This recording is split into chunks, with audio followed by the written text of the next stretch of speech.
Devant le miroir, on voit l'image.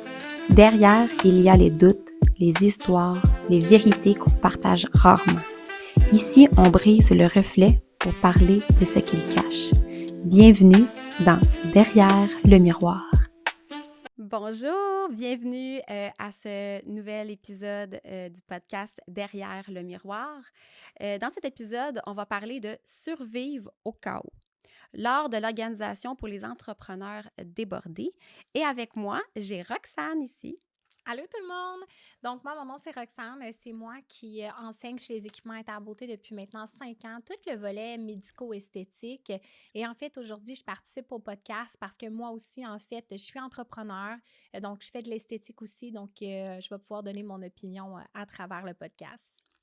Donc, qu'est-ce qui nous a amené à ce sujet-là? Écoutez, j'ai fait il y a quelques semaines un genre de questionnaire sur Instagram. Je demandais à nos entrepreneurs qui figurent parmi nos followers, c'est quoi les plus gros défis qu'ils ont dans leur parcours d'entrepreneur puis qui aimaient travailler dessus. Puis il y a quelque chose qui revenait constamment, puis ça a piqué notre curiosité, c'est l'organisation. Tout le monde nous disait à quel point que c'est un défi pour eux. Puis qui de mieux pour en parler qu'une spécialiste en organisation? On a Stéphanie Follis ici aujourd'hui avec nous. Merci d'être là, Stéphanie. Ça fait plaisir. Donc, explique-nous un petit peu qui tu es, qu'est-ce que tu fais dans la vie? Puis, j'ai plein de belles questions pour toi. En fait, je suis ergothérapeute. Je me spécialise en santé mentale depuis plusieurs années. Ça fait 11 ans, en fait, que j'ai gradué de l'université. Spécialiste de l'organisation, c'est peut-être un grand terme, là. Dans le fond, en ergo, l'objectif, nous, c'est toujours de regarder c'est quoi les défis des personnes que je rencontre dans mon bureau. En ce moment, moi, j'essaie vraiment de donner toute mon attention puis mon expertise aux mamans entrepreneurs, justement. Parce que, étant nouvellement maman, moi aussi, nouvellement entrepreneur, j'ai vu un peu tout ce que ça impliquait au niveau de la charge mentale, au niveau du stress, au niveau de l'organisation familiale, travail et tout ça. Fait que je me suis vraiment dédiée à ce niveau-là. Mais l'idée, c'est de regarder en ergo, c'est quoi les défis que les gens y vivent, puis c'est quoi les solutions qu'on peut qu'on peut mettre en place, dans le fond, pour les aider à fonctionner davantage dans leur quotidien. Est-ce que c'est des défis plus au niveau physique, des douleurs, tout ça? Est-ce que c'est des difficultés plus au niveau cognitif? Fait que j'ai de la misère justement à m'organiser. J'ai peut-être un TDAH qui fait en sorte que j'ai tendance à procrastiner ou que j'ai de la misère avec ma motivation, tout ça. C'est tous des trucs qu'on va regarder. Puis sinon, il y a l'aspect de est-ce que je gère bien mon stress? Est-ce que ça fait en sorte que la difficulté à gérer mon stress va me désorganiser dans mon quotidien parce que là, je vais avoir trop d'émotions puis je saurais plus où me placer. Fait que en ergo, on est vraiment une profession en réadaptation. Fait qu'on travaille vraiment au niveau des gens qui ont des défis soit de santé physique ou de santé mentale. Mais moi, je vise beaucoup la prévention et la promotion aussi, justement, de l'épuisement professionnel, de l'épuisement parental pour éviter d'avoir des gens dans mon bureau. L'idée, c'est de ne plus avoir de travail éventuellement, de juste tellement de bien promouvoir, dans le fond, la santé mentale. Puis je pense que, justement, au niveau des mamans puis des entrepreneurs, tout l'aspect de l'organisation puis de la charge mentale, si ça, on est capable d'avoir des petits outils par rapport à ça puis de se libérer un peu au quotidien, mais ça va être plus facile à passer à travers nos journées avec Non, plus de légèreté. définitivement, tu as raison. Puis tu sais, là, tu as touché un point là, que moi, là, je veux le creuser. C'est que tu trouves pas que les gens, souvent, ils vont dire que je suis débordée, mais c'est à cause que j'ai un TDAH. Tout le Ouais. monde dit ça. Je dis comme, je suis Ouais. TDAH, c'est pour ça que je suis débordée, c'est pour ça que je suis mal organisée. Mais est-ce que c'est vraiment le cas ou c'est comme juste mettre ça sur le dos du TDAH ou parce que tu es trop, justement, surmenée par ton quotidien? Ouais. Bien, il y a vraiment plein de choses là-dedans. Tu sais, je pense que le TDAH, c'est assez mitigé en ce moment dans le sens où, tu sais, il y a beaucoup d'adultes qui disent que, ah ben là, justement, je sens que j'ai de la misère à m'organiser, donc je dois avoir un TDAH, tu sais, mais le TDAH, en fait, tu l'as à l'enfance, là. Puis c'est juste qu'il te suit à l'âge adulte, tu sais. Fait que tu développes pas un TDAH, tu deviens pas TDAH, mais des fois, si, exemple, t'étais jeune enfant, mais t'as comme copé avec ça, tu t'es adapté graduellement en vieillissant, mais là, tu deviens entrepreneur, tu deviens maman, puis là, t'as comme plein de choses en même temps, ça peut ressortir. Est-ce que c'est ça qui explique que les gens ont des difficultés d'organisation? Non, là, je veux dire, quelqu'un peut clairement ne pas avoir de TDAH et avoir des enjeux d'organisation parce que justement, est-ce que tu sais prioriser? Est-ce que tu sais mettre tes limites? Est-ce que tu sais quand dire oui, quand dire non? Est-ce que tu sais qu'est-ce qui est un bon projet? Qu'est-ce qui vaut la peine? Tu sais, fait que je pense qu'il y a beaucoup de choses qui expliquent que les gens peuvent se sentir débordés. On a tendance à vouloir tout garder dans notre tête aussi, de pas, tu sais, je suis capable de retenir, si je retiens pas, c'est que j'ai un problème de mémoire. Fait que les gens utilisent pas les outils non plus.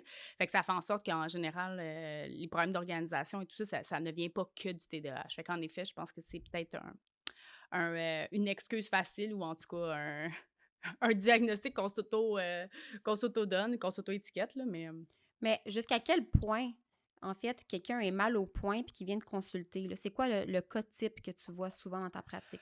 ben, les cas types, moi, c'est que les gens se ramassent en arrêt de travail. Hmm. Moi, j'ai vraiment Oh. c'est ça, les gens se ramassent en arrêt de travail. Beaucoup, beaucoup, beaucoup, beaucoup de femmes que j'ai, c'est de l'épuisement professionnel, justement. Puis c'est comme si, tu sais, l'épuisement professionnel, ça prend 1 à 5 ans avant de tu sais, ça prend 1 à 5 ans pour se développer. Puis, tu sais, on s'entend que quand tu es rendu au bout du rouleau, c'est que là, il n'y a plus du tout d'espace ni d'énergie pour être capable de s'investir dans son travail. Fait que là, les gens, souvent, ils se ramassent dans leur bureau de médecin puis ils ont un arrêt de travail. Puis moi, mon mandat, c'est toujours, quand je reçois dans mon bureau, de les aider à reprendre leur capacité pour retourner au travail, mais peut-être avec des prises de conscience différentes, une capacité d'introspection différente sur comment je m'investis dans mon travail, de quelle façon, justement, Mhm. je mets mes limites, comment je peux faire pour m'organiser mieux, pour pas me sentir surchargée et tout ça, pour que quand ils retournent au travail, ben justement, qu'ils ne reviennent pas me voir. OK, je comprends. Puis, tu sais, ces gens-là, j'imagine, tu sais, pour avoir un arrêt de travail, ils sont en dépression. Ils ont... L'épuisement professionnel puis la dépression, c'est pas du tout la Ah, même OK, chose, OK. mais tu peux te ramasser en épuisement professionnel. Dans le fond, un épuisement professionnel, c'est caractérisé principalement par une fatigue extrême, là. Tu sais, les OK. gens ont vraiment de la misère à se mobiliser, ils ont de la misère à se lever le matin, tout ça. Ça peut beaucoup s'apparenter à la dépression, c'est juste qu'au niveau, neurochimique, là, dans le cerveau, là, c'est pas tout à fait les mêmes choses qui se passent, mais ça s'apparente vraiment beaucoup, justement, parce qu'on a beaucoup de difficultés à s'activer là, une fois qu'on est en arrêt de travail pour un épuisement professionnel. Puis un épuisement professionnel, ça peut prendre vraiment beaucoup de temps pour s'en remettre versus une dépression. Il n'y a OK. pas de médicament pour l'épuisement professionnel, mais il y a une médication qui peut fonctionner pour la dépression. Fait que c'est un petit peu ça aussi le défi là, dans ces deux... voyons, c'est parce que c'est pas des l'épuisement professionnel n'est pas un diagnostic, là, juste sur les mots. Là. Mais bref, dans ces deux conditions-là, voilà, c'est le mot OK, que je je cherchais. comprends. Puis, tu sais, j'ai une question comme ça. Ouais. Est-ce que tu as plus d'hommes ou de femmes qui viennent vers toi? Ben, j'ai beaucoup plus de femmes, mais je demande aussi principalement à avoir des femmes. C'est vraiment la clientèle que je veux desservir. Mais je te dirais que malgré tout, là, même dans mes années passées, là, quand je pouvais recevoir un peu n'importe qui dans mon bureau, là, c'était principalement des femmes, en effet. OK. Ouais. Puis dis-moi, depuis la COVID, j'imagine que tu as vu un changement. Y a-tu une augmentation au niveau de ta clientèle ou? Euh, Y a-tu une... Pas tant que ça. En fait, ce que la COVID elle a amené, c'est beaucoup l'aspect de présentiel versus télétravail. Puis, tu sais, le télétravail, c'est un couteau à double tranchant, hein, parce qu'on n'a jamais de transition claire quand on est en télétravail. Tu sais, on se lève le matin, on va porter les enfants à la garderie, on revient à la maison, je vais peut-être me partir une brassée de lavage avant de m'asseoir à mon bureau. Là, je fais mes choses. Sur l'heure du dîner, au lieu de prendre vraiment une pause, manger à l'extérieur, je vais finir ma brassée de lavage, commencer une partie de mon souper. Fait qu'il n'y a pas ces périodes tampons-là où est-ce qu'on peut vraiment, mettons, mettre notre cerveau à off Décrocher, puis hein? décrocher exactement. C'est soit je fais ma tâche de travail, soit je fais ma tâche de maison, tu sais. Fait que le télétravail, il y a ce couteau à double tranchant-là, puis c'est beaucoup ça que moi, j'ai dans mon bureau, dans le fond, là, cette espèce de surcharge mentale-là, là, de jamais être en pause parce que j'essaie d'optimiser mon temps, puis tout ça. Puis, tu sais, quand on est en télétravail, ben on n'a pas, tu sais, mettons qu'on a des réunions back-à-back, là. Ben, tu sais, normalement, quand on était en présentiel avant, je vais passer d'une salle de réunion à une autre, j'ai le temps d'aller aux toilettes, je reviens. Tu sais, là, on dirait qu'on se fait mettre des rendez-vous un après l'autre, puis personne pense à la transition, personne pense qu'il faut aller aux toilettes, personne pense que... Parce qu'on n'a pas, on n'a pas de déplacement à faire, rien, on fait juste fermer Teams, ouvrir Teams, puis l'autre réunion vient d'embarquer, tu sais. Fait qu'il y a tout ça aussi. Fait que tous les petits moments de pause qu'on avait avant en présentiel, on les a comme beaucoup moins en télétravail. Ça peut expliquer un petit peu la fatigue qui s'accumule là, Mhm. chez les personnes en télétravail. Mais je pense que les entreprises l'ont compris aussi. Euh, il y a l'insatisfaction des employés, mais il y a aussi les employeurs, ils ont vu à quel point que les gens étaient beaucoup moins productifs lorsqu'ils sont en télétravail. Puis là, on voit une grosse mouvance, puis beaucoup, beaucoup d'employés qui doivent retourner justement au bureau, puis ça cause énormément de stress. Ils se Oui, demandent, OK, comment je vais faire? Puis là, c'est la panique. oui, oui, Peut-être c'est aussi pour ça tout que à j'ai eu fait. tant de commentaires, mais principalement, tu sais, nous, nos clients, c'est des mamans la Mhm. plupart. Puis elles travaillent du quoi, genre, c'est quoi un horaire type là, pour une esthéticienne qui est à son compte, Roxane? Ben, je te dirais qu'on se mentira pas. Le métier d'esthéticienne, il faut prioriser souvent les soirs puis les fins de Oui, semaine. Mais on est quand même, on s'entend, là, on a toutes des familles et tout à tout. fait. Fait que c'est sûr que des fois, le métier d'esthéticienne, ben, c'est plus difficile dans le cas où est-ce que justement on est entrepreneur, on est une jeune maman, fait qu'on va pas prioriser de faire des soirs et des fins de semaine. Mais je pense que c'est un coup à donner au début là, pour vraiment optimiser sa clientèle. Là. Ben oui, puis c'est ce qui arrive, là, c'est que les filles, ce qui arrive, là, c'est qu'ils vont tellement se donner pour monter leur Ouais. clientèle, ils s'oublient là-dedans, puis c'est là qu'ils deviennent complètement débordés. Mais tu sais, ils sont contentes, mais ils continuent là-dedans, c'est acharné, ils deviennent esclaves de leur entreprise. Puis c'est ce qui m'amène à constater qu'ils m'écrivent puis ils disent « Ah, je suis débordée, comment faire? » Tu sais, Ouais. comme, qu'est-ce que tu leur répondrais à ça, là? Tu sais, si on y va, là, tu sais, comme de manière... Très général. oui, Ben, tu sais, c'est sûr que moi, à la base, ce que je me dis, c'est, tu sais, on se donne vraiment beaucoup au début, on s'investit au point de s'épuiser, puis au bout de la ligne, ça va donner quoi si on se ramasse en arrêt de travail? Fait que est-ce que ça peut prendre un peu plus de temps, mais que ça soit fait de façon saine et étiré dans le temps, puis que ça soit périn par la suite? C'est-à-dire que ça dure dans le temps, puis notre entreprise, elle roule par d'elle-même. Tu sais, si ça prend 1 an ou 2 de plus, mais pour faire en sorte que tu te ramasses pas en arrêt de travail, parce qu'un arrêt de travail, ben, ça coûte vraiment cher, puis tu sais pas combien de temps ça va durer non plus, tu sais. Fait que, mais moi, j'aurais tendance à dire quand même que, oui, il y a une grosse partie d'organisation, mais je pense qu'il y a une grosse partie de capacité à prendre conscience de comment je fais les choses, pourquoi je fais les choses, pourquoi je roule comme ça, tu sais. Souvent, est-ce qu'on roule comme ça parce qu'on veut absolument, tu sais, on veut beaucoup de clients, OK, mais as-tu évalué, mettons, combien tu as besoin de clientes pour vivre normalement, tu sais? Est-ce que tu cherches plus de clientes que ce que tu as de besoin? Est-ce que tu te surinvestis dans tes réseaux sociaux parce qu'on te dit qu'il faut que tu ailles sur tes réseaux sociaux, mais est-ce que ta clientèle est sur les réseaux sociaux? Tu sais? Est-ce que tu es obligé de. Que tes reels, tes posts, ça, sont obligés d'être esthétiquement parfaits au début, donc tu investis vraiment beaucoup de temps là-dedans? Ou est-ce que tu peux choisir des choses sur lesquelles tu vas t'investir davantage, puis d'autres choses sur lesquelles tu vas lâcher prise un petit peu au début? Je pense que quand on se lance en business, puis je suis là-dedans aussi, je suis relative. Ça fait 11 ans que je fais ce que je fais, mais ça fait quand même pas 1 an que je suis moi-même à mon compte, là, tu sais. Fait que je suis là-dedans, moi aussi, tu sais. Puis je suis en train de prendre ce pas de recul-là parce que j'ai un petit garçon de 4 ans, j'ai une petite fille d'1 an et demi, il y a plein de choses qui se passent dans ma vie, ça bouge beaucoup. Fait que là, je dois prendre un pas de recul puis faire, OK, si je continue comme ça, ben les cernes que j'ai en ce moment, ils vont être encore plus creuses, tu sais. Fait que là, il faut vraiment que je prenne mon pas de recul puis faire qu'est-ce qui, en ce moment, un peu la loi de Pareto, on en avait glissé un mot, là, mais la loi de Pareto, c'est la loi de 80-20. Fait que qu'est-ce que je peux faire qui va avoir le plus de résultats, mais qui va me demander le moins d'efforts, d'une certaine façon. Fait que c'est d'évaluer là, sur quoi je dois aller mettre mon énergie le plus possible, puis qui va avoir vraiment beaucoup de résultats, au lieu d'essayer de mettre de l'énergie un peu partout sur plein de choses. Puis il y a des choses là-dedans, des fois, qui valent peut-être pas la peine en ce moment. t'as Je sais tellement... pas si c'est clair. Ouais, OK, oui, Ah, c'est c'est très tellement clair. intéressant. Tu as tellement raison, puis tu touches un point. Dans notre industrie, là, puis Roxane, je suis sûre que tu es d'accord, là, OK?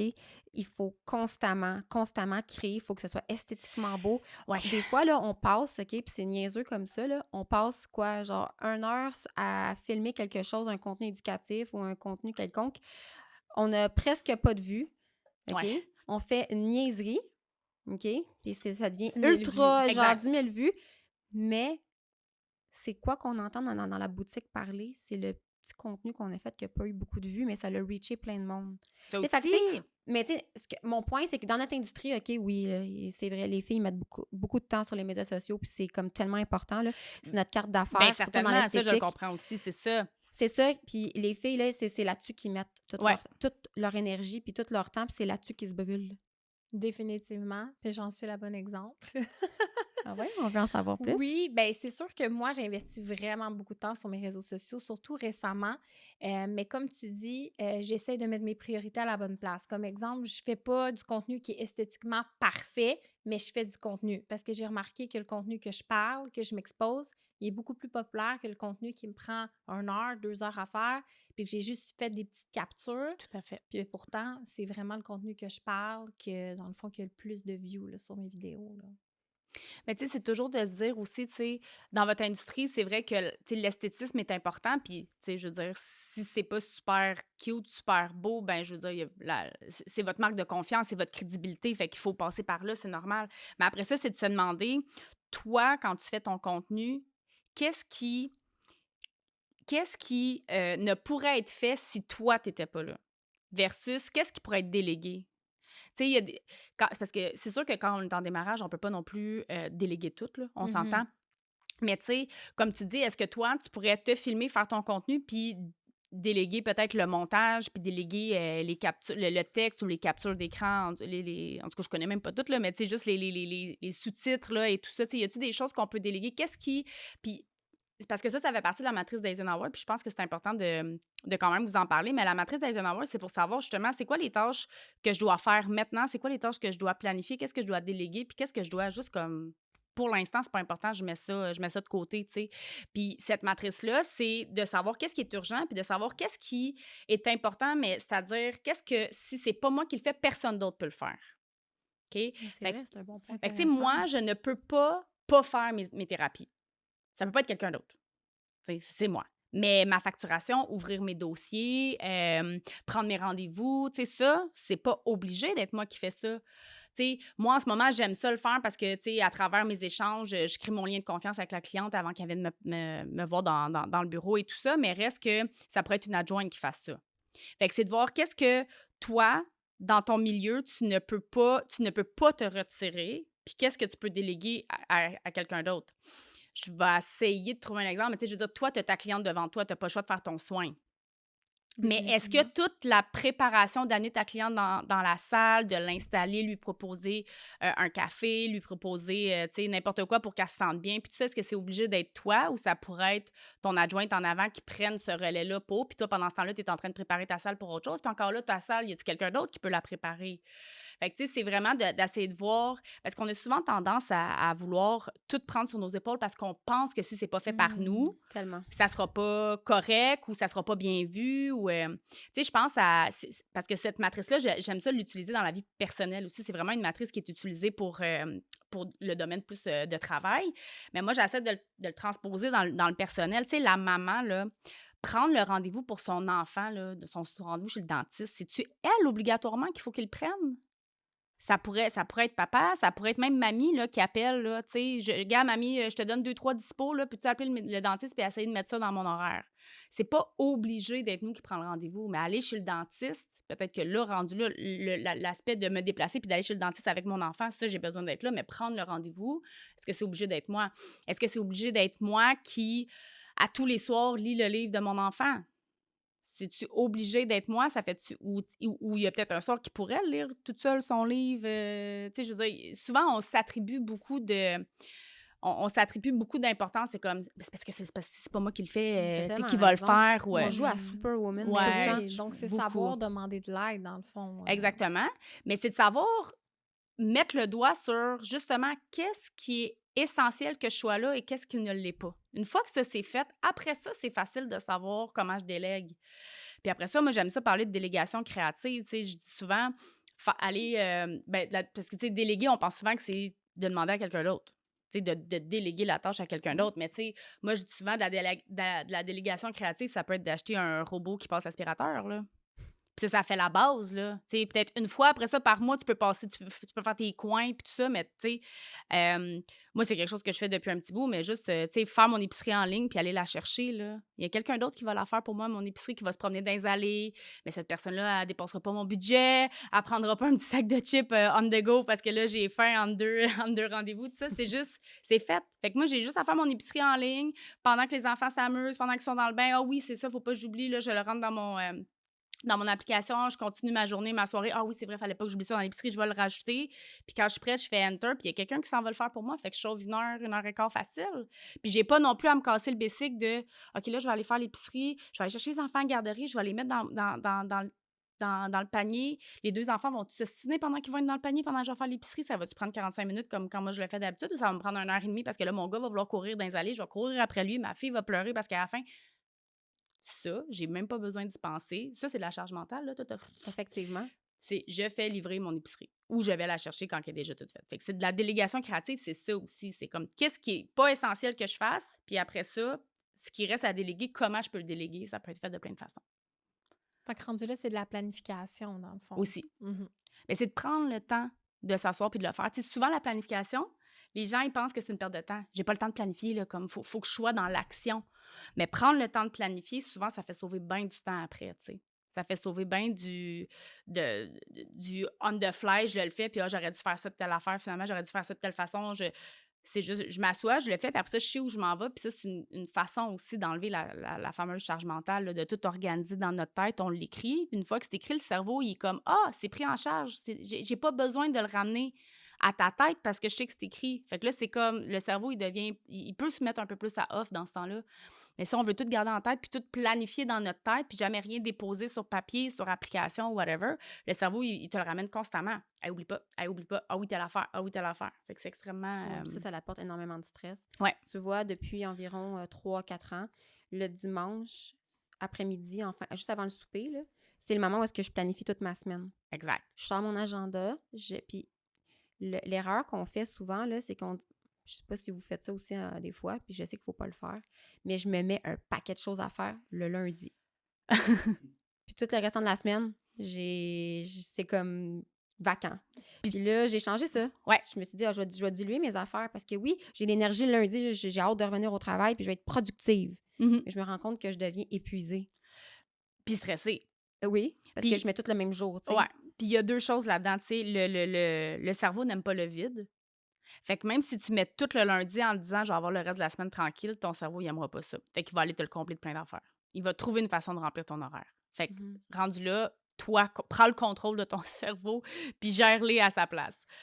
De mettre ça dans l'horaire. Puis après ça, l'erreur qu'on fait souvent, c'est que, tu sais, on a une to-do list, puis on se dit que notre to-do list est comme infinie, fait que c'est décourageant. Mais tu sais, moi, ce que je dis tout le temps, c'est dans... Puis c'est les lois de la productivité, là, c'est les enseignements que tu peux trouver là, sur la gestion de temps et priorité. Mais, tu sais, dans ta journée, tu devrais pas avoir plus que 3 à 5 tâches, là. Ah, pour vrai? Fait que moi Techniquement. qui m'en mets 20 des fois, là, c'est un peu Ben, abusif. c'est abusif, c'est décourageant. Tu perds confiance en ta propre capacité à être productive, à faire tes choses. Tu te mets la pression de réussir à la fin de ta journée. Puis comme tu dis, tu finis ta journée, t'es brûlé, t'es pas fier de toi. Puis là, tu te dis, le reste de ma semaine va ressembler à quoi? Parce que j'ai encore tout ça à faire. Puis j'avais pas prévu le mettre dans le reste de la semaine parce que je pensais tout faire aujourd'hui, tu sais. Fait que là, tu vois le reste de ta semaine qui va être occupé, puis là, ça te décourage encore plus. Tu as tellement raison. J'ai le sentiment d'avoir accompli tes tâches de la journée quand tu reviens à la maison, là, c'est la charge mentale est complètement différente. Sérieusement, là. Quand j'ai réussi, tu as raison, là, by the way, j'ai compris à un moment donné qu'il fallait que j'en mette moins. Ouais. Je me sentais vraiment pas pareil à la fin de ma journée. Mais non, c'est ça. Quand j'ai fini ma liste, là, puis que c'est réaliste, j'arrive à la maison, là, mon verre de vin, il est tellement meilleur. Ben, il est plus dans le je relaxe en relaxant au lieu de je relaxe parce que je suis stressée. Mais oui, parce que je suis pas contente de ma journée, de ce que j'ai fait. Faut que je reporte au lendemain. Ça, c'est l'affaire que j'haïs le plus. Là. Ouais. Je suis sûre que je suis pas seule. Là. Non, définitivement pas. Mais c'est pas juste ça aussi, c'est d'avoir le sentiment de culpabilité aussi, que je trouve que moi, il me Tellement. gruge au courant de la semaine. Fait que ça, c'est pas mieux non plus. Là. Mais tu sais, ton sentiment de culpabilité. Moi, tu sais, je dis toujours à mes clientes, dans quelle intention tu as fait ta journée? Tu sais, t'as-tu fait ta journée en disant, bon, je vais demain ou comme, tu sais, que tu t'es pas investi ou t'as couru toute la journée, tu t'étais investi au bout de te donner le meilleur que tu pouvais puis t'es pas arrivé à compléter la liste que tu t'étais donnée, mais rendu là, si t'as tout donné pendant ta journée, t'as fait ce que t'avais à faire, là, tu sais. C'est juste qu'à un moment donné, on a 24 heures dans une journée, il faut garder 8 heures pour dormir, s'il vous plaît.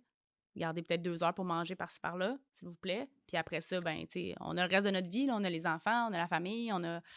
Fait que c'est normal à un moment donné de pas arriver. Puis c'est ça, le fameux 3 à 5 tâches, c'est pour se dire, ben gars, ça, c'est ce que je mets. Après ça, si j'ai encore du temps, ben je retourne dans ma to-do list, puis je vais reprendre une tâche tu sais, je vais prendre une tâche, je vais aller la mettre dans mon horaire, dans ma journée, puis je vais la faire, puis c'est fait, je vais avoir le temps d'en faire une, mais au moins de se mettre des tâches que tu sais que tu vas y arriver. Le but, c'est d'avoir des journées que quand tu les regardes, tu te dis, ben oui, je peux y arriver. Ça fait du sens, c'est réaliste. Puis après ça, si j'ai fini puis il me reste du temps, tant mieux, j'en rajouterai d'autres. Puis tu sais, on dit souvent 3 à 5 tâches, mais 3 à 5 tâches, c'est pas 3 à 5 priorités. Moi, j'aime bien ça parler de ça, mais tu sais, le mot priorité, c'est priorité. Tu peux pas avoir 3 priorités. Combien? Une. OK? Une par jour? Bien, le mot priorité, c'est la chose qui prend le dessus. Tu peux pas avoir 3 choses qui prennent le dessus parce que les 3 priorités vont se battre. Fait qu'au bout de la ligne, là, tu peux regarder, tu sais, quand tu regardes ta journée, c'est quoi la chose, 80-20, la chose qui va avoir le plus d'impact sur ma journée? Je vais commencer avec ça. C'est ça qu'il faut que je fasse. Après ça, j'embarque sur le reste. Tu sais, ça, moi, mes priorités, tu vois, je suis en train de me contredire, mais reste que, tu sais, dans ma journée, à chaque jour, quand j'ouvre mon agenda, les priorités, c'est mes clientes. C'est la livraison Mhm. de ce que j'ai à faire, tu sais, Mhm. mes clientes. Après ça, avec les trous qui me restent, normalement, il faut que je garde du temps pour mes rapports, il faut que je garde du temps pour mes réseaux sociaux. Moi aussi, malgré tout, il faut que je garde du temps pour contacter les conseillers, tout ça. Bien là, c'est dans ces tâches-là, ça va être quoi les autres choses si j'ai mis en ordre de priorité ou en ordre T'as-tu un d'importance? code? T'as-tu un code pour ça, genre de couleur ou whatever? Non, j'ai pas de code de couleur. Mais tu sais, moi, je vous parle d'organisation, puis je suis pas la meilleure là, en organisation, mais je suis consciente. Fait qu'à la fin de ma journée, si j'y ai pas arrivé, je me sens pas nécessairement coupable, mais je sais exactement pourquoi j'ai pas arrivé à la fin de ma journée. Pourquoi je suis pas arrivée à finir ce que j'avais à faire. Sûrement parce que j'avais pas fermé mes notifications. Sûrement Ah oui, parce l'utilisation du que téléphone, ouais. OK, mais moi, je me mets en mode, j'ai un mode personnalisé, là, ouais, maintenant, pour être sûr de ne pas me faire déranger, parce oui, que ça, c'est l'affaire qui tue. Tu es en train de faire une tâche, là, on va dire, je suis dans, je sais pas, je fais un montage, puis là, je vois des notifications Instagram. Colin, c'est plus fort que moi, il faut que je clique dessus. ouais. Ben, il y a un aspect là-dedans, là, il y a beaucoup l'aspect de neurotransmetteurs, puis tout, de dopamine, de comme. Tu sais, quand on coche des cases aussi, c'est ça, hein? On aime ça, cocher des cases, on a comme de la sécrétion de dopamine dans le corps qui embarque, là. Mhm. Puis les réseaux sociaux, c'est un peu ça aussi, là, tu sais, le scrolling, c'est ça que ça l'amène, c'est de la nouveauté, de la nouveauté, de la nouveauté. C'est quoi la prochaine affaire? Qu'est-ce que je vais lire? C'est quoi je vais. Y a-t-il quelque chose, une nouvelle intéressante qui s'en vient? Fait que c'est toujours, même si on scrolle pas dans cette énergie-là, là, souvent c'est bien plus relax, mais en dedans de nous, là, dans notre cerveau, c'est ça qui se passe. Fait que ça donne le goût d'y aller, tu sais, même si au bout de la ligne, il n'y a rien de productif là-dedans. Notre cerveau, il est allé chercher la quantité de dopamine qu'il avait besoin, là, tu sais, il est allé libérer tout ça. Euh, fait que les notifications, c'est super important. Puis, tu sais, les notifications, ce que ça fait, c'est que ça l'amène vraiment un changement d'attention. Fait que je suis en train de faire quelque chose, mon attention, mon cerveau est complètement concentré là-dessus.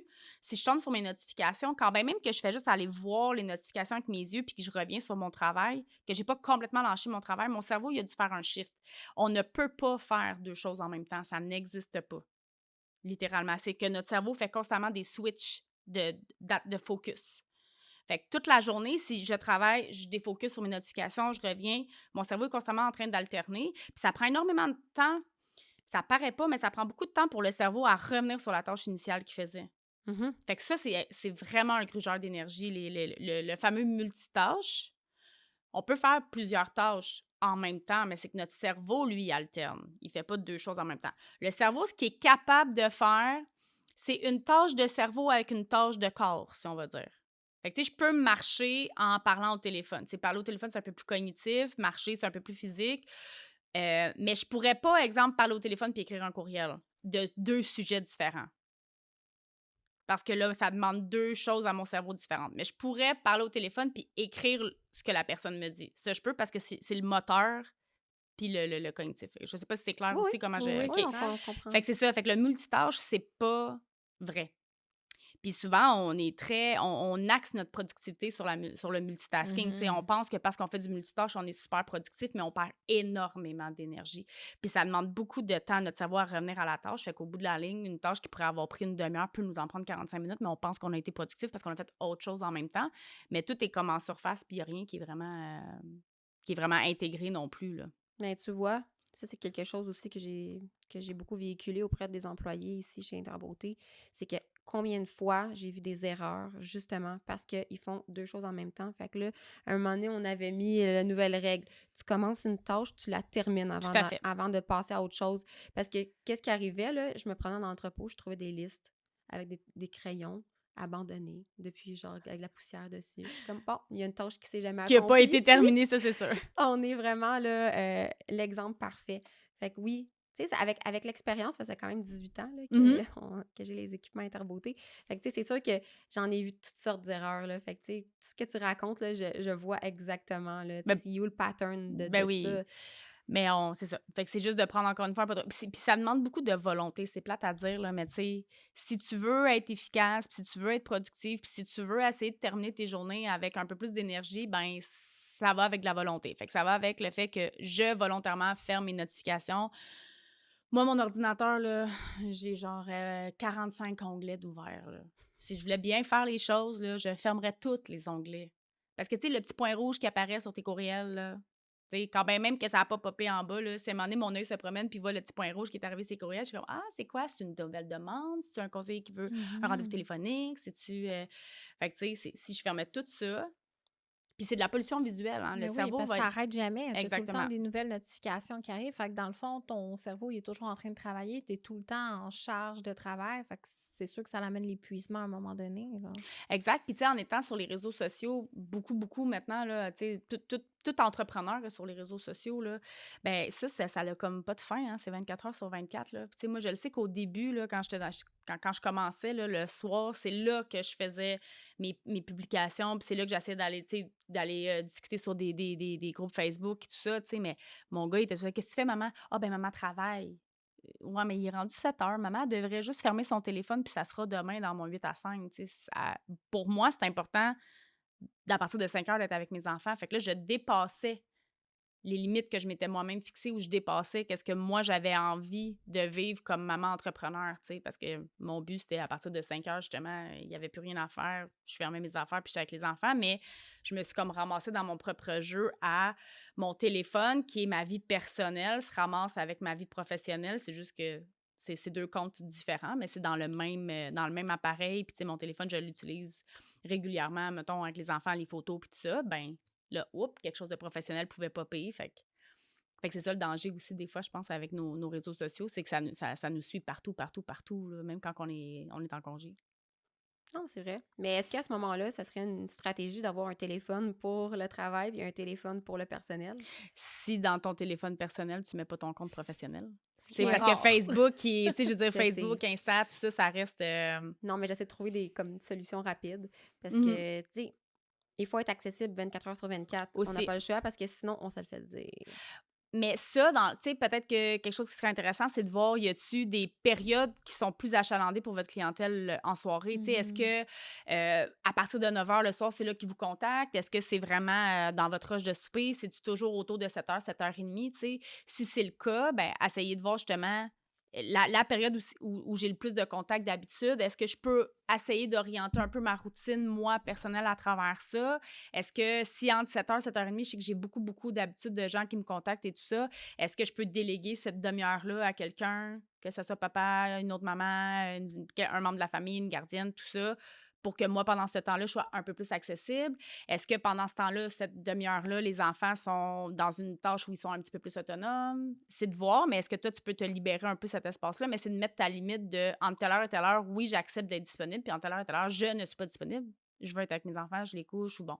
Tu sais, je pense que il n'y a rien qui empêche non plus d'aviser votre clientèle que vous allez avoir tu sais, vous allez être plus encline à répondre si c'est entre telle heure et telle heure le soir que si c'est entre telle heure et telle heure, parce que vous avez quand même votre vie de maman à mener puis tout ça, là. Fait que, tu sais, je pense qu'il y a des limites aussi à mettre. Vous déterminez qu'est-ce qui est important pour vous. C'est quoi que vous voulez dans votre vie familiale? C'est quoi votre idéal là-dedans? Puis à travers ça, ben y a-t-il des plages que vous êtes plus encline à pouvoir proposer à votre clientèle pour vous contacter en soirée au besoin, tu sais? Mais là, je vois de plus en plus les conseils utiles des experts un peu partout. Mhm. Qu'est-ce que tu penses de l'intelligence artificielle, justement, pour répondre aux messages, puis t'aider à organiser ton temps, et aussi pour aider à, tu sais, il y a toutes sortes de Mhm. manières que tu peux l'utiliser. Peut-être Certainement. que tu as quelque chose à dire là-dessus. Délégation créative. C'est Quand je ça, parlais de hein? délégation créative, tantôt, je trouve que l'intelligence artificielle fait partie de ça. Tu sais, des petits trucs, des fois, je donne à mes clientes, mais tu sais, t'as 15 minutes le soir, tu sais pas quoi faire à souper, mais tu demandes à chat, là. Tu lui dis, voici ce que j'ai dans mon frigo, voici ce que mes enfants n'aiment pas, j'ai 15 minutes puis je veux pas de vaisselle. Il va te sortir 2, 3 recettes à faire avec ça, là, tu sais. Fait que ça, c'est beaucoup pour sauver de la charge mentale, justement. Je sais qu'il y a comme des... En tout cas, là, on rentre loin, là, mais tu sais, je sais qu'il y a des chats personnalisés qui peuvent te dire si tu as un rendez-vous que tu veux mettre dans ton horaire, il peut te dire si tu as de la place ou pas. Il peut comme un peu le faire pour toi. Là, tu sais, ça devient vraiment comme une Mhm. adjointe.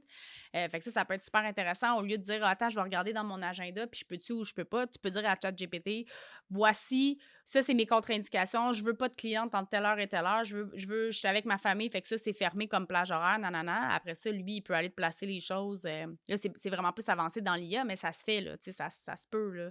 Fait que moi, l'intelligence artificielle, je pense vraiment pas qu'il faut la négliger. Je pense que tu peux l'utiliser aussi pour justement dire, mettons, fais-moi un horaire idéal. Voici c'est quoi mes paramètres de cet horaire-là. Je veux, je sais pas moi, 8 clientes par jour maximum entre telle heure et telle heure. Je veux que tu me mettes 1 heure pour faire le montage de mes salles, je veux que ou 15 minutes avant chaque cliente, j'ai besoin de temps pour monter mes salles, blablabla. Puis là, tu lui donnes tout ça, puis lui, il va te la faire, là. Fait que t'as même pas de temps que ça à te casser la tête de toi, comment tu pourrais planifier ton horaire. Voici toutes mes tâches de travail à faire cette semaine, voici c'est quoi mes priorités, voici le temps que j'ai, gère-moi mes tâches à chaque jour. Il va te le faire. Donc, c'est juste d'avoir les bons outils aussi.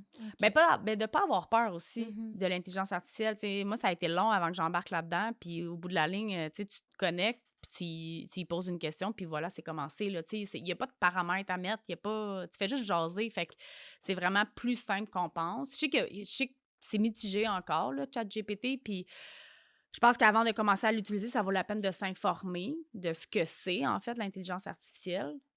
Parce que ça reste que, tu sais, ça peut dire n'importe quoi aussi, là. Oui, Fait définitivement. que Moi, je faut faire l'utilise attention à ça. régulièrement, Oui. mais il y a quand même des fois des fausses informations là, Oui, qui circulent. c'est Donc, ça ça. nous est faire arrivé, attention. là, Exact. on l'utilise ici pour des tâches comme particulières, là. Puis on a voulu, à un moment donné, corroborer certaines informations. Puis là, on s'est dit, OK, c'était pas si hot que ça, finalement. Mais Ouais. bref, je trouve juste que je pense qu'auprès en fait, des entrepreneurs, c'est Mhm. mal exploité peut-être aussi. Puis tu sais, ChatGPT, on a remarqué que tu sais, plus que tu lui donnes d'informations et de détails, plus que là, il est capable de t'aider à performer. Mhm. Oui, oui. C'est ça le véritable enjeu. là. Exact. Ben, tu sais, il y a des petits trucs, là. Tu sais, ChatGPT, quand tu lui poses une question, tu sais, quand tu lui demandes de faire une tâche ou quelque chose, tu peux toujours lui demander, tu sais, pose-moi toutes les questions que tu as besoin pour bien comprendre ma situation ou bien comprendre mon problème avant de me proposer quelque chose. Fait qu'au lieu que toi, tu y garoches tes infos puis que lui, il te sorte de quoi, lui, il va te le dire. Pour avoir quelque chose de très précis, j'aurais besoin de ça comme information supplémentaire. Fait que lui, il t'amène, il te demande, dans le fond, le contenu qu'il a besoin pour te faire quelque chose qui a de l'allure. Fait que ça que tu peux dire. C'est toujours important de dire à ChatGPT de le mettre en contexte quand tu y écris, tu sais. Tu peux dire à ChatGPT, tu es un planificateur, pas un planificateur, un planificateur budgétaire, mettons, là. Tu sais, d'y donner un titre, Ouais. puis après ça, aide-moi à faire mon budget, j'ai besoin de rembourser mes dettes en tant de temps, de faire, tu sais, là, je dis n'importe quoi, mais c'est ça, si tu lui donnes un titre, tu sais, tu es le meilleur gestionnaire des réseaux sociaux qui existent sur cette terre, montre-moi un calendrier de contenu pour ce mois-ci avec ça comme sujet, j'ai tant de temps par jour pour le faire, puis je ne suis que sur Instagram. Ben là, il va pouvoir te monter quelque chose qui a de l'allure, mais il faut que tu le mettes en contexte. Mais en tout cas, c'est toutes des... tu pourrais aller sur l'intelligence artificielle, ChatGPT, puis dire « Je veux savoir comment utiliser l'intelligence artificielle adéquatement. Peux-tu me donner des conseils? » Puis il va lui-même te vrai. donner. C'est ça qui est drôle. Il y a des réponses à absolument Oui, tout. c'est ça. Exactement. Mais non, c'est vrai. De plus en plus, les gens se servent justement d'intelligence artificielle parce qu'ils savent juste pas vers qui aller, quoi faire pour mieux s'organiser. Fait que moi, je m'en suis servi pour ça, puis Tout à fait. c'est des bons outils que je suis allée chercher. Mais principalement, tu sais, dans notre cas, on est chanceuse. Nous, ça fait longtemps qu'on est en business. Là. Fait que, tu sais, on a acquis beaucoup d'expérience. Oui. Mais sinon, tu sais, pour une jeune entrepreneur, t'aurais-tu comme quelques conseils utiles, tu sais, comme quelqu'un qui sort du DEP, une esthéticienne, là, puis qui va être à son compte, là. C'est quels conseils tu pourrais lui donner là, pour bien commencer sa carrière? Ben, tu sais, ça reste que quand tu veux... Puis là, je suis pas coach d'affaires, là, parce qu'on dirait que ça pourrait être ce genre de conseil-là, mais j'aurais tendance malgré tout à dire, tu sais, c'est quoi ta priorité quand tu sors de l'école? Avoir des clientes, ben fais ce que tu as à faire pour avoir des clientes. Laisse faire le reste. Laisse faire ton branding, laisse faire ton... Tu sais, je sais que ça vient avec, mais est-ce que c'est ça la priorité au début? Si tu veux avoir le temps éventuellement de te faire un beau brand puis tout ça, ben tu as besoin d'argent pour faire ça. Si tu veux faire plein d'affaires, tu vas avoir besoin de déléguer, mais pour ça, tu as besoin d'avoir tes clientes. Puis, tu sais, à la base, je pense que tu es esthéticienne parce que tu as envie d'être esthéticienne, pas entrepreneur nécessairement. Parce que sinon, tu aurais choisi un autre métier pour être juste entrepreneur, pas esthéticienne, tu sais. Fait que je pense qu'il y a ça aussi, tu sais, de juste essayer de mettre le focus sur où je peux aller trouver mes clientes le plus possible, rapidement, puis après ça. Parce que je pense que l'enjeu, c'est on veut se garrocher partout en même temps, puis on sait pas, on est naïf. Puis je pense que, en fait, peut-être le plus grand conseil que je pourrais donner, c'est juste de pas être justement trop dur envers nous-mêmes. C'est normal qu'on fasse des erreurs au début. T'sais, moi, ça fait comme 8-10 mois, là. Puis avoir su tout ce que je sais aujourd'hui, j'aurais pas fait les mêmes affaires au début. Mais peux-tu me taper sa tête? Je veux dire, c'était nouveau. J'avais aucune idée dans quoi je m'embarquais. Je savais pas. Je voulais bien faire. Fait que j'essayais de tout faire en même temps. Je pense que l'idée, c'est de s'en rendre... Le fameux pas de recul que je vous dis depuis le début, puis la prise de conscience, c'est juste, en ce moment, comment moi je vais. Est-ce que je me sens épuisée? Est-ce que je me sens fatiguée? Est-ce que je me sens bien dans ce que je suis en train de faire? Est-ce que je suis heureuse de faire ce que je fais? Ou est-ce que toute la prospection, les réseaux sociaux, tout ça, ça dépasse ce que j'ai envie de faire? Moi, ce que je veux, c'est être esthéticienne. Tu sais, il y a ça aussi, là. Des fois, on perd le focus. Qu'est-ce que je Oui, remarque vraiment beaucoup beaucoup. aussi avec mes étudiantes, c'est que souvent, ils vont me dire, il faut que je mette beaucoup d'emphase sur mes médias sociaux, il faut que je fasse ci, il faut que je fasse ça. Mais je leur dis tout le temps, le focus, c'est quand tu es avec ta cliente, quand elle est devant toi. Est-ce que tu lui offres un bon service? Est-ce que tu fais une belle analyse? Est-ce que ta cliente qui va partir, elle va-tu être satisfaite? Elle va-tu faire du bouche à oreille pour faire en Exact. sorte que tu aies de la nouvelle clientèle? Parce que si tu penses juste à tes réseaux, puis ta cliente est devant toi, puis tu es sur ton téléphone, tu réponds pas à moitié de tes questions, puis tu offres un mauvais service, bien rendu là, ben, on perd le focus, c'est sûr et certain, là. Certainement. Certainement. Puis je pense qu'aussi, ben, de malgré tout, peut-être d'essayer de s'entourer d'entrepreneurs qui ont passé par là aussi. Tu sais, moi, au début, quand je me suis lancée en affaires, ben, la coach d'affaires que j'ai prise, c'était une orthophoniste, là, c'était une professionnelle de la santé parce que j'avais besoin, j'avais pas envie de me faire coacher par quelqu'un qui était hors champ d'expertise par rapport à moi parce que j'ai des spécificités en étant, tu sais, j'ai un autre professionnel, ça, fait que j'ai des spécificités dans ma façon de me mettre sur les réseaux sociaux et tout ça. Fait que, tu sais, j'aurais tendance à dire, tu sais, pour des gens qui sont dans le domaine médico-esthétique, de trouver peut-être des mentors qui sont dans ce domaine-là aussi, parce que sinon, si tu t'en vas te faire coacher par quelqu'un dans le domaine des finances, il va te donner des conseils qui seront peut-être pas collés à ta réalité non plus, là, tu sais. Comme vous disiez tantôt, vous avez pas des horaires typiques non plus. Fait que comment jongler à travers tout ça? Fait que je pense que de se coller avec des gens qui ont vécu un peu la même chose, mais qui ont l'expérience, et vous l'avez maintenant, vous les avez faites, vos erreurs, là. Tu sais, si tu reviens 18 ans dans le passé, tu ferais ton début de carrière probablement bien différemment, là, tu sais. Mais en même temps, tu serais pas là, tu serais pas où t'es aujourd'hui si tu n'avais pas Exact. passé par toutes ces petites choses-là, tu sais. Fait que je pense qu'avec le temps, c'est juste de savoir, de prendre ce pas de recul-là puis de dire comment je m'ajuste, simplement. C'est comme, on va se garrocher au début, puis ça fait partie de la game, je pense. On est tu sais, quand on devient entrepreneur, on accepte de se péter la gueule, puis de se relever, puis d'apprendre de ça. Puis de surtout pas se taper sur la tête, puis de se dire qu'on a fait une erreur, puis tout ça, mais c'est surtout de quel apprentissage je fais de ça. Moi, je suis en train de faire l'apprentissage que j'ai le FOMO, là, Fear of Missing Out. Là. Moi, je prends toutes les formations pas possibles. Là. Mais à un moment donné, c'est comme, j'oublie que j'ai des formations à faire, j'oublie que j'ai telle affaire, puis je me paye d'autres choses. Puis à un moment donné, c'est juste comme, tu sais, si je veux être rentable, peut-être qu'il faudrait que je slack ses dépenses. Puis que, tu sais, il y a tout ça aussi. Là. Fait que là, je suis vraiment en train de mettre un pas de recul là-dessus, là, puis de me dire, ben gars, ça fait 8-10 mois là, que je suis à mon compte, ça va bien. J'ai pas besoin de plus pour l'instant. Je pense que j'ai juste besoin de solidifier ce que j'ai déjà. Puis quand j'aurai un autre problématique ou un autre enjeu plus important, ben là, j'investirai dans cet enjeu-là. Mais là, pour l'instant, je vais rester avec ce que j'ai, parce que je parle de formation en entrepreneuriat, justement, là. Je vais garder ce que j'ai, parce que c'est ça qui m'épuisait, là. C'était, tu sais, j'avais ma clientèle, j'avais mes rapports à faire, tout ça. Puis là, c'était comme, OK, mais là, il faut que je trouve du temps pour faire cette formation-là, puis il faut que je trouve du temps pour faire ça. Puis là, c'est juste ça qui roule dans ma tête. Les formations en entrepreneuriat, c'est même pas mes clientes comme telles, c'est même pas, c'est ça. Fait qu'à un moment donné, je suis juste comme, OK, là, c'est trop embrouillé, là. Je manque de clarté. Fait que je prends une pause, je prends un pas de recul, je regarde, c'est quoi les ajustements que je fais. Là, je vais faire une pause sur les formations. Je fais une pause sur toutes les idées que j'ai j'ai ma vie d'entrepreneur devant moi, là. Fait que je ferai ça dans 1 an ou 2 s'il faut, là. C'est pas obligé de... Je pense que ce qu'on veut, c'est que tout soit fait maintenant, là. Ah, c'est Ouais. pas mal ça J'ai mes idées, je aujourd'hui. les veux là, puis... Mais c'est ça qui est beau de l'entrepreneuriat, c'est qu'on a la possibilité de faire vivre nos idées, mais c'est juste que c'est de se dire... C'est pas que si je le fais pas là, ça arrivera pas, là. C'est juste que je vais peut-être me laisser un meilleur moment, un meilleur timing pour faire ça. Peut-être que c'est une idée tellement haute qu'il faudrait que j'attende d'avoir un peu plus d'expérience comme entrepreneur, comme esthéticienne, pour pouvoir mettre ça en place puis que ça soit encore plus payant dans tous les sens, là, tu sais. Fait que toujours, en tout cas, moi, le pas de recul, c'est vraiment Donc, une étape à la fois, bref. Oui, exactement. Un petit pas à la fois. Le PPP, ou c'est les 4 P, là, le plus petit pas possible. C'est quoi la plus petite affaire que tu peux faire aujourd'hui pour soit défaire un nœud ou avancer vers un projet ou... c'est vraiment d'y aller. Ben, il y a comme plein d'analogies pour ça, là, mais prendre une bouchée d'éléphant à la fois, toutes ces analogies-là. Là, je pense que c'est juste de peut-être pas aller trop vite puis de prendre notre temps. Bon, et merci beaucoup pour tes conseils. Avec plaisir. Ça a été vraiment un plaisir de t'avoir avec nous aujourd'hui. Ça m'a fait Donc, plaisir aussi. c'est déjà la fin, les filles. J'ai trouvé ça super intéressant, en tout cas. Tant mieux, je suis contente. Même moi aussi, j'ai adoré chanter avec vous autres. C'est très gentil. Merci tout le monde de nous avoir écoutés. Merci. Bye!